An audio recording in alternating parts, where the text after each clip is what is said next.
जय श्री कृष्णा। नमस्कार दोस्तों, स्वागत है आप सभी का हमारे YouTube चैनल में। आज के हमारे इस वीडियो में हम आपके लिए संतान सप्तमी की व्रत कथा लेकर आए हैं, जो इस प्रकार है। एक समय की बात है, किसी नगर में राजा नहुस अपनी पत्नी चंद्रमुखी के साथ रहते थे।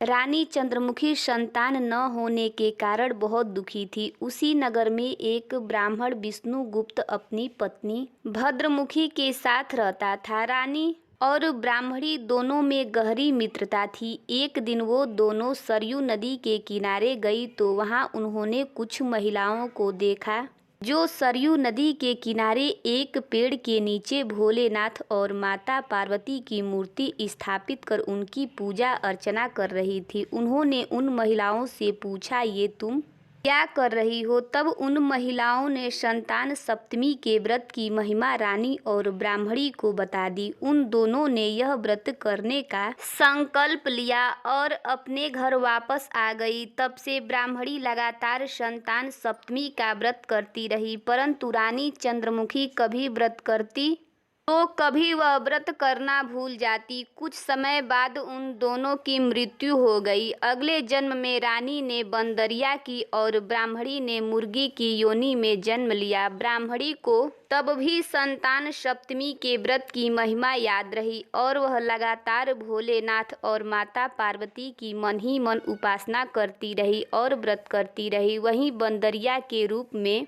रानी को अब भी कुछ याद नहीं था। कुछ समय बाद वो दोनों ने ये योनि भी त्याग दी। अब अपने अगले जन्म में ब्राह्मणी ने फिर से एक ब्राह्मण के कन्या के रूप में जन्म लिया। सर्वगुण संपन्न और रूपवान ब्राह्मण की कन्या का विवाह गोकुल निवासी अग्निवीर नामक ब्राह्मण से हुआ। वहीं दूसरी ओर रानी ने राजा के यहाँ राजकुमारी के रूप में जन्म लिया, जिसका विवाह राजा पृथ्वीराज से हुआ। भोलेनाथ और माता पार्वती के आशीर्वाद से ब्राह्मणी को 8 कर्मनिष्ठ पुत्रों की प्राप्ति हुई। वहीं दूसरी ओर रानी को बहुत समय तक कोई संतान नहीं हुई। ब्राह्मणी को अपने इस जन्म में भी संतान सप्तमी के व्रत का स्मरण रहा और वह लगातार व्रत करती है। बहुत समय बाद रानी को एक रोगग्रस्त पुत्र प्राप्त हुआ, परंतु अपनी 9 वर्ष की आयु में वह भी परलोक सिधार गया। अब रानी पुत्र के वियोग में तड़पने लगी। यह समाचार प्राप्त होने पर ब्राह्मणी अपने 8 पुत्रों के साथ रानी से मिलने उसके महल गई।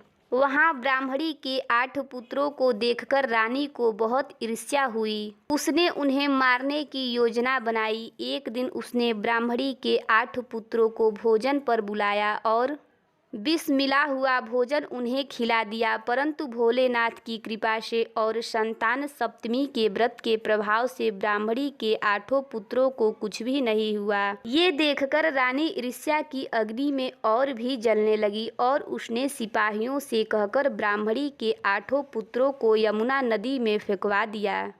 परंतु इस बार भी भोलेनाथ की कृपा से ब्राह्मणी के 8 पुत्र जीवित बच गए। इसी प्रकार कई प्रयासों के बाद भी जब रानी ब्राह्मणी के पुत्रों को नहीं मार सकी, तब ब्राह्मणी के पास गई और उसने क्षमा मांगते हुए सारी बात ब्राह्मणी को बता दी और पूछने लगी कि तुमने ऐसा कौन सा व्रत, उपवास, दान, पुण्य आदि किया है जिसके प्रभाव से तुम्हारे पुत्रों को दीर्घायु प्राप्त है।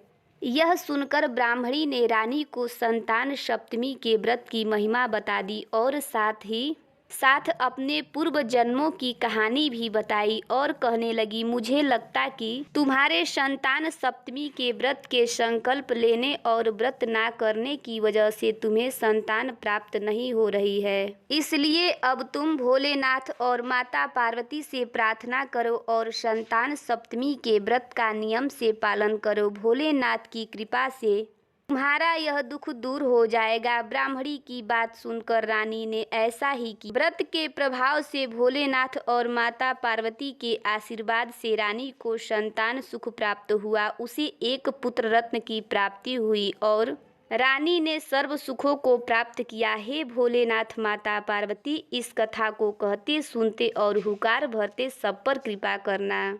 ये कहानी आपको कैसी लगी कमेंट करके ज़रूर बताइएगा। चैनल पर पहली बार आए हैं तो चैनल को सब्सक्राइब करिएगा, बेल आइकन को प्रेस करिएगा ताकि आने वाली न्यू वीडियो की नोटिफिकेशन आप सभी को मिलती रहे।